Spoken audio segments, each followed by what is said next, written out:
In the headlines of this hour on VTV News, Prime Minister lauds TRUONG soldiers on Ho Chi Minh Trail anniversary. And Vietnam seeks solutions to ensure sufficient coal supply for electricity production. In our world news, U.S.-Israel clash on RAFAH operation.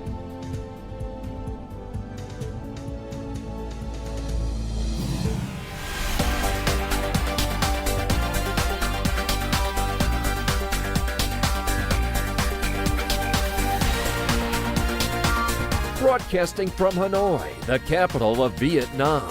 VTV News starts right now. Good morning. It is 8 a.m. local time in Hanoi, and you're watching VTV News. I'm Huyen Chen with the top stories. On the 65th anniversary of the Ho Chi Minh Trail, the traditional day of Trường Sơn Army Corps, May 19th, Prime Minister Phạm Minh Chính on Friday visited the Army Corps 12, Trường Sơn Construction Corporation, and the Trường Sơn Ho Chi Minh Trail Traditional Association. General Phan Văn Giang, Minister of National Defense, also participated in the event. More to follow.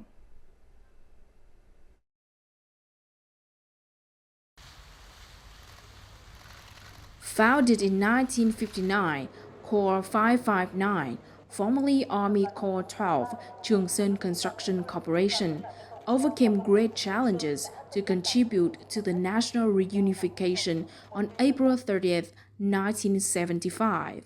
The Trường Sơn Trail suffered from nearly 4 million tons of bombs and ammunition and tens of millions of liters of toxic chemicals.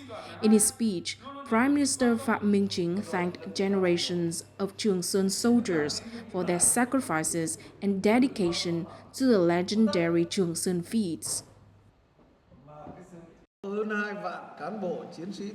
The Ministry of Natural Resources and Environment is submitting the official green classification for Vietnam to the government for all forms of green credit and green bond issuance. More than 20,000 officers, soldiers, and young volunteers sacrificed their lives. Nearly 30,000 wounded soldiers and tens of thousands of civilians have been poisoned by Agent Orange. The sacrifices and losses are immeasurable and indescribable. The Prime Minister highly appreciated the development of Army Corps 12, Trường Sơn Construction Corporation. In the coming time, the Prime Minister requested the Army Corps continue to deeply grasp our party's viewpoint on combining economics with defense and security and implement the three pioneers. Firstly, pioneering in innovation, applying science and technology, increasing labor productivity, digital transformation, and human resource training. Secondly, pioneering in developing strategic infrastructure, especially transportation infrastructure, and improving quality. Thirdly, pioneering in building a strong party committee and improving the capacity of leaders and party members. The Prime Minister has assigned Army Corps 12 many tasks, including implementing key transportation projects well, ensuring progress, quality, labor safety, and sanitation, and building resources capable of designing, constructing, supervising, and participating in new projects. On Friday morning, a conference was organized to implement the Politburo's Resolution 41 on building and promoting the role of the Vietnamese business community in the new era.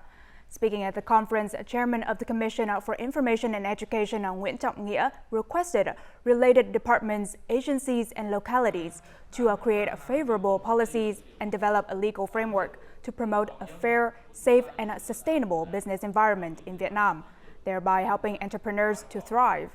Additionally, he emphasized the importance of promoting the role of business people, building an ethical business culture, and nurturing nationalism, as they are key factors motivating entrepreneurs to contribute to the country's development. According to Resolution 41, the government aims to have at least 2 million businesses by 2030, including many entrepreneurs who will form their businesses as internationally competitive corporations. Deputy Prime Minister Lê Minh Khái praised Hyosung Group's effective investment and business activities in various sectors, such as industry, construction, commerce, and information technology, as well as its social responsibility and contributions to Vietnam's socio-economic development. The Deputy Prime Minister made his remarks at a reception in Hanoi on Friday for Lee Sang-woon, co-vice chair and chief operating officer at Hyosung Corporation. Deputy Prime Minister Lê Minh Khái affirmed that the Vietnamese government would create favorable conditions to facilitate Hyosung's operations in Vietnam. Hyosung is the third largest foreign direct investment partner in Vietnam from South Korea, after Samsung and LG.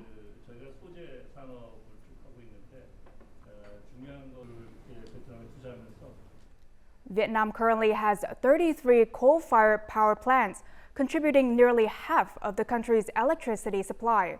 Notably, in the first quarter of this year, the total coal output supply for electricity production was more than 13 million tons. Since this year's dry season is predicted to last until the end of July, coal demand from thermal power plants will increase to an estimated 28 million tons. Many solutions have been implemented to ensure a sufficient coal supply in the coming period. Previously, this thermal power plant could only operate 2 out of 4 generating units. However, all 4 generating units operate at maximum capacity due to the early ordering of raw material supply. We aim to generate 7,721,000,000 kilowatt-hours in 2024. To ensure enough coal for power generation, we have signed a contract with National Coal Mineral Industries Holding for 3 million tons per year and Dong Bak Corporation for 1 million tons per year. When output coal supply contracts are guaranteed for coal production units, there are resources to invest in technology and equipment, thereby increasing mining output. We now apply mechanized technology to mine coal, thus reaching 2.4 million tons of output annually. Every month and every quarter, we develop plans with priority given to ensuring a continuous coal supply. We have signed a long-term coal supply contract for all power plants using coal. We also plan to supply 17 million tons of coal to power plants during the peak dry season, an increase of 1.8 million tons compared to the approved projections. The ministry has approved and adjusted the coal supply demand for electricity production. The total volume of coal for the dry season months is 28 million tons, and the entire year's demand will reach 75 million tons. In 2024, electricity demand is forecast to increase, estimated at over 300 billion kilowatt-hour, of which the mobilization rate from coal thermal power accounts for nearly 50%. Therefore, ensuring sufficient coal supply for electricity production is a critical requirement. Green credit to support green and sustainable production projects requires an average growth rate of more than 20% per year. Now, while many banks have built credit packages suitable for sustainable production and transformation, the total outstanding green credit debt currently only accounts for about 4.5%, more than $24.3 billion. This is a very small figure compared to actual needs due to many policy problems. 1 kilogram of plastic pellets made from sugarcane bagasse can reduce more than 3 kilograms of CO2 emissions. This business will need more than $1.1 million per month to produce plastic pellets like these. They still struggle to apply for loans compared to regular borrowers. No company in Vietnam has this amount of plastic pellets available. We have to accumulate and import 500 tons proactively every month. Vietnam is the first country in the ASEAN region to develop a statistical guide on credit according to green classification. While the State Bank listed 12 green industries applicable for interest rates, Vietnam has yet to have a consistent national green classification list across all ministries and branches. We increase the proportion of green credit by 1 to 3% each year. We also prioritize sources to find experts capable of evaluating projects and business needs. The Ministry of Natural Resources and Environment is submitting the official green classification for Vietnam to the government for all forms of green credit and green bond issuance. Foreign investment funds evaluate green businesses based on their opportunities to develop business models and especially their impact on society. No collateral is required, and the signing time takes 6 to 9 months. Recently, the Prime Minister has emphasized the need for coordination between ministries and branches to remove obstacles and quickly increase access to capital for businesses, including green production enterprises. Starting next July, Vietnamese dragon fruit and okra will be subjected to increased inspections when exported to the EU. Currently, Vietnam's dragon fruit and okra are subject to inspection with frequencies of 20% and 50% respectively. The EU issued this decision due to the rising risk of bacterial contamination and pesticide residue from exporting countries. In Vietnam, there is a plausible presence of pesticide residue. However, Vietnam's instant noodle products may be removed from the EU's mandatory border gate inspections, as no violations have been detected in the past 6 months.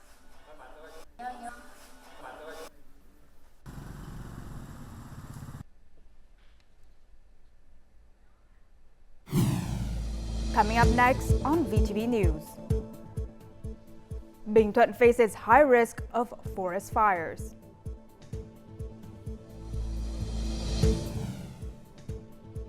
And Hội An offers unique farming experience to eco-tourists.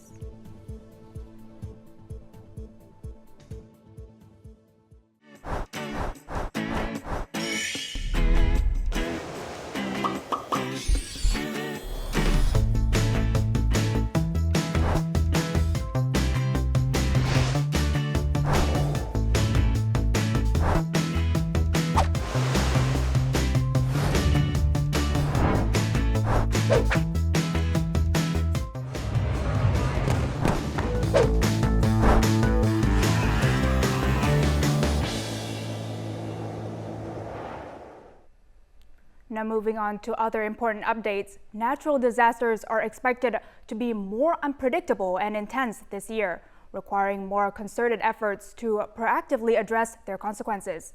This was the latest information released at the National Conference on Natural Disasters Prevention, Control, Search and Rescue 2024.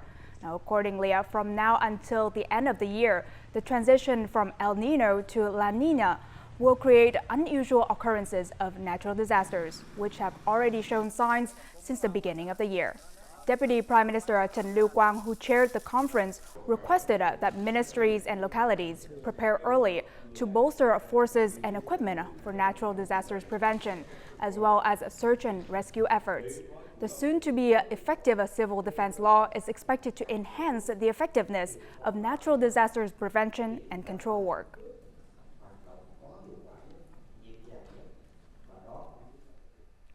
In the semi-desert area of Hòa Thắng in Bắc Bình District, Bình Thuận Province, persistent dry and hot conditions coupled with a prolonged absence of rainfall have escalated the forest fire risk to its peak level. Now, this poses a significant threat to large-scale fires that can swiftly engulf various forests. Forest management teams and residents actively engage in vigilant patrols and implement diverse strategies to avert potential forest infernos. At the peak of the dry season, characterized by the prolonged lack of rain and scorching temperatures, the flora within Lê Hồng Phong Protection Forest, situated in Hòa Thắng Community, has become predominantly parched. Consequently, the threat of forest fires looms ominously high in the area. Level 5 signifies an exceptionally perilous situation, demanding round-the-clock vigilance. The scorching conditions of Level 5, combined with the tinder-dry vegetation, significantly heighten the risk of fires, especially given the prevailing windy conditions. This year's weather presents harsher challenges than previous years. The Lê Hồng Phong Protection Forest Management Board has constructed forest fire breaks spanning approximately 73 kilometers. These trenches safeguarded the forested areas adjoining agricultural land, aiming to mitigate the potential spread of forest fires. Furthermore, the management board has collaborated closely with local communities to initiate high-level forest fire patrols. During my duty hours, I'm stationed in the forest. While off duty, I return home and resume my regular work. At the onset of the dry season, we've undertaken numerous precautions to forestall forest fires. Among these measures is the controlled burning of buffer zones along frequently traversed areas and pathways, serving as fire breaks. Additionally, we've conducted extensive outreach to households in nearby communities, emphasizing the prohibition of open flames and fires near forested areas. Confronting the enduring heat and aridity, the Lê Hồng Phong Protection Forest Management Board has tasked with the mobile teams and established 4 forest protection stations. These measures ensure round-the-clock surveillance, assigning personnel to monitor critical areas with heightened fire risk. There are roughly 1 million couples of childbearing age currently facing infertility issues in Vietnam. Half of them are 30 or younger. The struggle to conceive at a young age puts immense psychological and economic pressure on these couples. Besides familial disappointment and community scrutiny, the cost of treatment is another challenge for infertile couples, especially those with low incomes.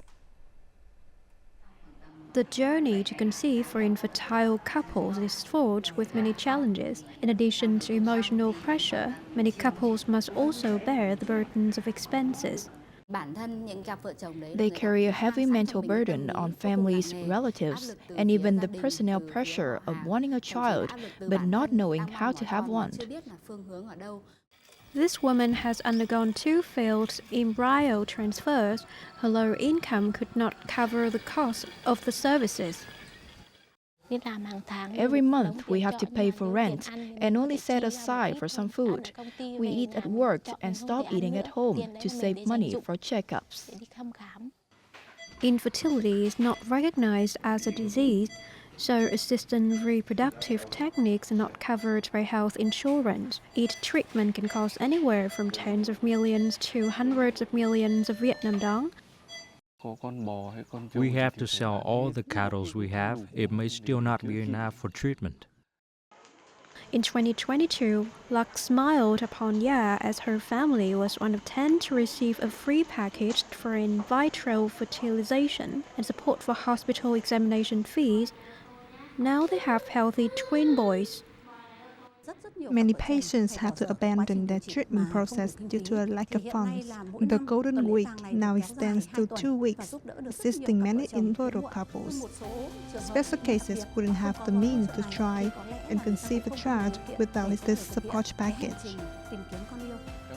When the doctors handed the babies to us, I was so happy and scared that I cried.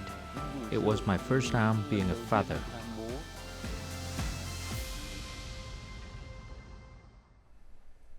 On May 10th, the Vietnam Buddhist Sanghas or VPS Executive Council held a ceremony to pray for fallen soldiers at the National Martyrs Cemetery A1. This is part of the 70th anniversary of Dien Bien Phu victory at May 7th, 1954 to 2024. The ceremony is organized to express deep gratitude for the great contributions of the heroic sacrifices of the heroes and martyrs to the national construction and defense cause. At the ceremony, delegates perform a memorial ceremony for the heroic martyrs, young volunteers and frontline civilians who sacrificed their lives, and compatriots who died on the Dien Bien Phu battlefield.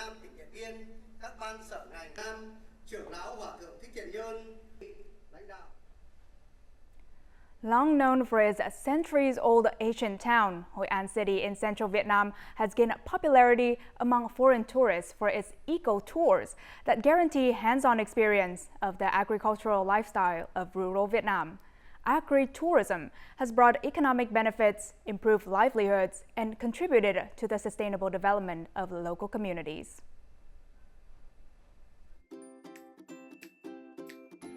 Today, Susan and her husband decided to rent bicycle to explore Jiagui Vegetable Village. The farm tour gave them fascinating insights into organic farming and a first-hand experience of vegetable growing. During the trip, they also visited Driftwood Village, a famous wood carving workshop and studio. Here they absorbed themselves in the world of handcrafted sculptures made from recycled driftwood. I think the local artists' creative use of driftwood to create stunning artworks is impressive. Making sculptures from recycled materials is a meaningful way to protect the environment. In recent years, Hoi An's authorities have prioritized cultural heritage preservation and agri-tourism development, focusing on environmental landscape protection. Such eco-tours as Live Like a Farmer at Jiagui Village and bike tours exploring local agriculture and cuisine have attracted many overseas tourists. I never thought I would have such an amazing experience here. The peaceful landscape, hospitable people, and great dishes surprised me. I'll come back to explore the city further. European tourists are keen on exploring this village. We'll continue to develop agritourism and diversify eco-tours to provide tourists with insightful experiences in farming methods and rural life. Agri-tourism provides a source of additional income for farmers. It serves as a means to showcase agricultural production, promote cultural heritage, and support rural development. Coming up next in our world news. U.S.-Israel clash on a RAFAH operation.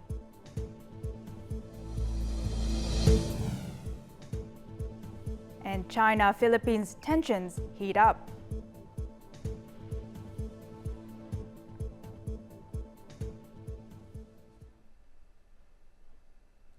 Now moving on to our world news. After 2 days of negotiations, Israeli and Hamas delegations left Cairo, departing at the latest round of ceasefire talks without securing a deal. Even though the Biden administration warned the consequences of Israel's military action, the Israeli military has stepped up airstrikes in Rafah as ceasefire talks ended without a deal. U.S. State Department spokesperson Matthew Miller said on Friday that the military operation in Rafah would further weaken Israel's standing in the world and create a distance with its partners in the region. In response to Washington, Israeli Prime Minister Benjamin Netanyahu said Israel is prepared to stand alone. Israel's chief military spokesperson said the military had sufficient ammunition for the Rafah operation and other planned operations.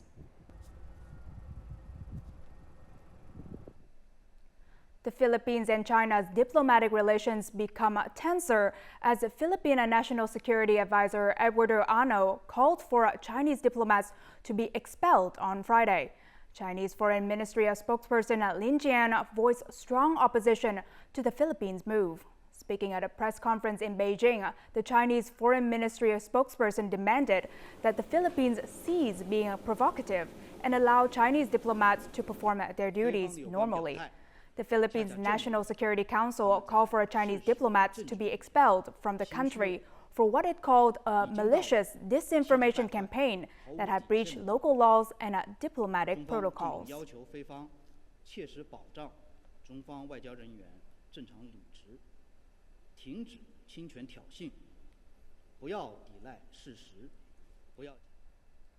The Biden administration on Thursday added 37 Chinese entities to a trade restriction list, citing national security concerns. The U.S. Department of Commerce trade restriction list, known as the Entity List, is used to limit the flow of technology to China, with concerns that Beijing could use it to strengthen its military. In response to Washington's move, China's foreign ministry firmly opposed the abuse of export control tools, such as the U.S. Entity List. The Chinese embassy in Washington said that China would resolutely safeguard the lawful rights of Chinese firms and institutions.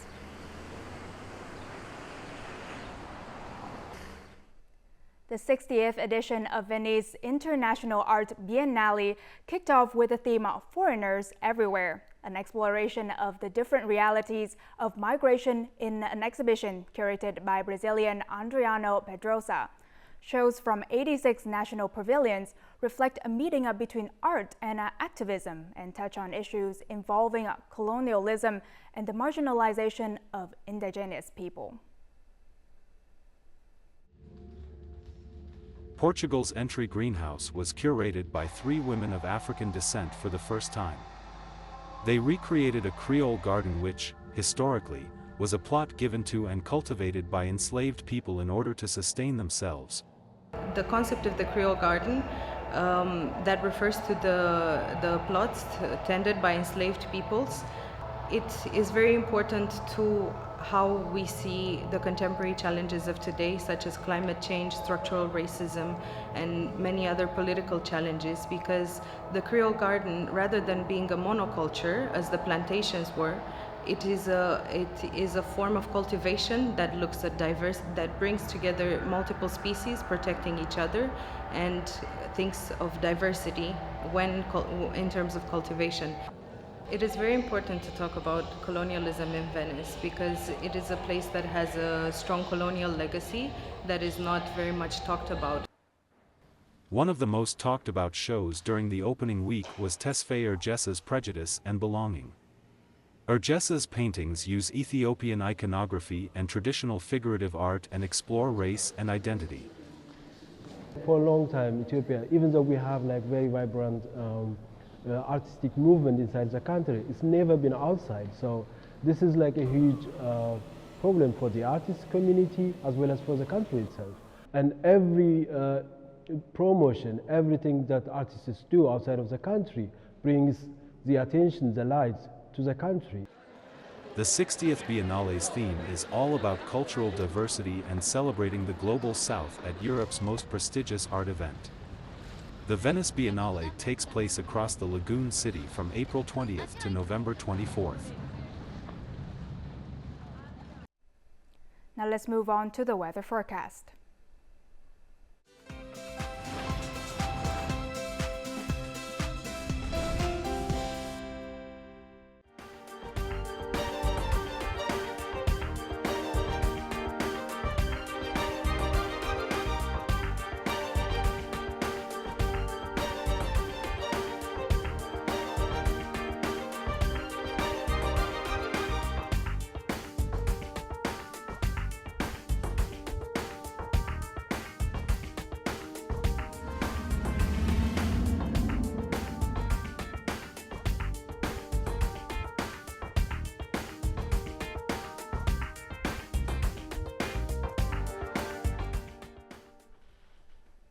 And that's all the news we have for this hour. To rewatch our program, you can download our mobile app at VTVgo or check out our YouTube channel, VTV4Go. Thank you for watching and see you next time.